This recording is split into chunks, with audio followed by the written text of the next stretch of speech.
Mencuri memang sebuah tindakan kriminal. Namun bagaimana ya jika kebiasaan buruk ini menjadi salah satu indikasi gangguan kesehatan mental? Dokter spesialis kejiwaan Enda Ronaulan akan memaparkannya untuk Anda di segmen kali ini. Kleptomania adalah kondisi di mana seseorang mengalami dorongan yang konsisten untuk mencuri barang-barang yang tidak diperlukan untuk penggunaan pribadi dan tidak membawa keuntungan finansial. Barang-barang yang dicuri biasanya tidak disimpan, tidak pernah digunakan. Barang-barang disumbangkan, diberikan terhadap keluarga, teman, bahkan secara diam-diam dikembalikan di tempat yang dimana dia curi. Seberapa umum sih kleptomani itu terjadi? Kleptomani jarang terjadi. Para ahli di Amerika memperkirakan 0,3 sampai 0,6% dari populasi orang di Amerika. Orang dengan kleptomania sekitar 4 sampai 5% dari orang yang ditangkap karena mengutil.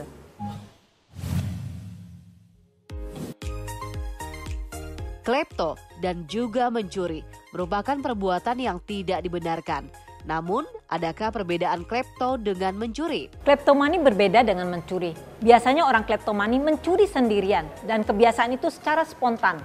Pencurian kriminal direncanakan dan mungkin melibatkan beberapa orang. Kleptomani tidak menggunakan barang-barang yang dicuri.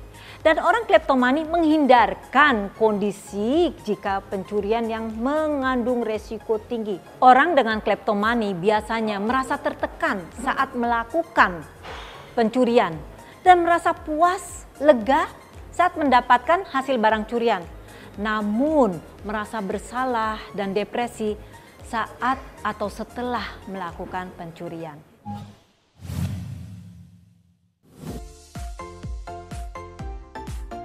Mengambil barang milik orang lain tanpa izin menjadi istilah yang melekat pada pengidap kleptomania. Lantas, faktor resiko apa saja ya yang menyebabkan seseorang menderita kleptomania?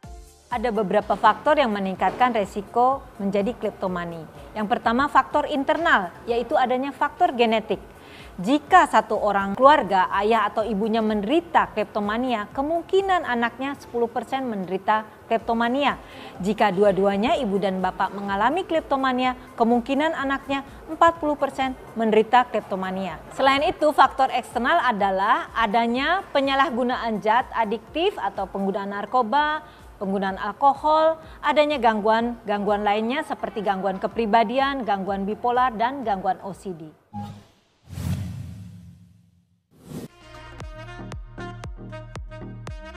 Menjaga kesehatan mental juga tidak kalah penting, seperti halnya menjaga kesehatan fisik. Karena jika kesehatan mental tidak dijaga, justru dapat menyebabkan depresi. Lantas, bagaimana ya dengan kleptomania? Apakah kleptomania ini dapat menyebabkan gangguan kesehatan lain jika tidak segera ditangani? Kleptomania harus segera ditangani. Kenapa? Kalau tidak ditangani dengan segera, beberapa gangguan mental lainnya menjadi komorbid kleptomania, yaitu kecemasan, gangguan depresi, gangguan bipolar, penyalahgunaan zat, gangguan makan seperti bulimia, gangguan tidur, dan gangguan yang mengakibatkan pasien menjadi bunuh diri.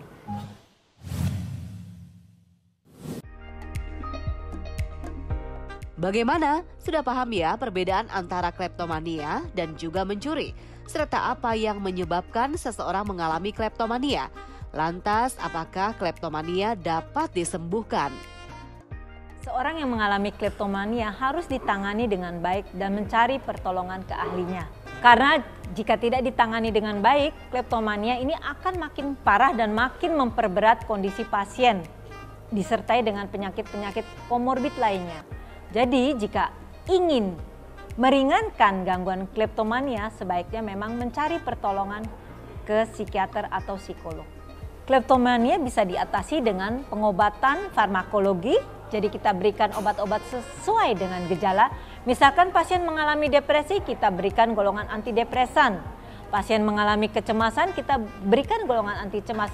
Dan jika sudah ada keinginan bunuh diri, biasanya kita berikan golongan antipsikotik divariasikan dengan golongan antidepresan. Selain itu, pasien dengan kleptomania juga diberikan psikoterapi terutama kita berikan terapi CBT yang merubah perilakunya. Dan pasien-pasien dengan kleptomania kita anjurkan dalam CBT itu membayangkan saat dia melakukan kleptomani, betapa dia mengalami kecemasan yang luar biasa.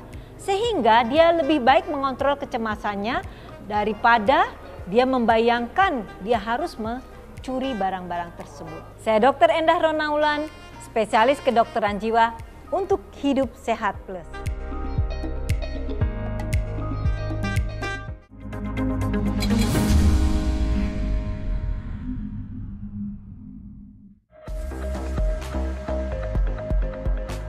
Tahukah Anda penyebab alergi yang terbanyak di Indonesia disebabkan oleh tungau debu rumah? Apa gejalanya? Yang sering terjadi gejala pernapasan, yaitu rinitis alergi, bersin, meler, tersumbat, mata gatal merah berair, dan asma. Kulit juga bisa terkena gatal-gatal. Oleh karena itu, kita harus tahu bagaimana cara pencegahannya. Salah satunya adalah angkat karpet dari kamar tidur atau ruang yang sering diduduki. Kemudian sofa, jangan pakai bahan-bahan berbulu seperti budru misalnya. Kita ganti dengan bahan yang mudah dilap, tidak bahan kulit atau yang imitasi seperti kulit. Oleh karena itu, bersihkan rumah Anda setiap hari agar terhindar dari tungau debu rumah. Saya Profesor Dr. Iris Rengganis, spesialis penyakit dalam, konsultan alergi imunologi untuk Hidup Sehat.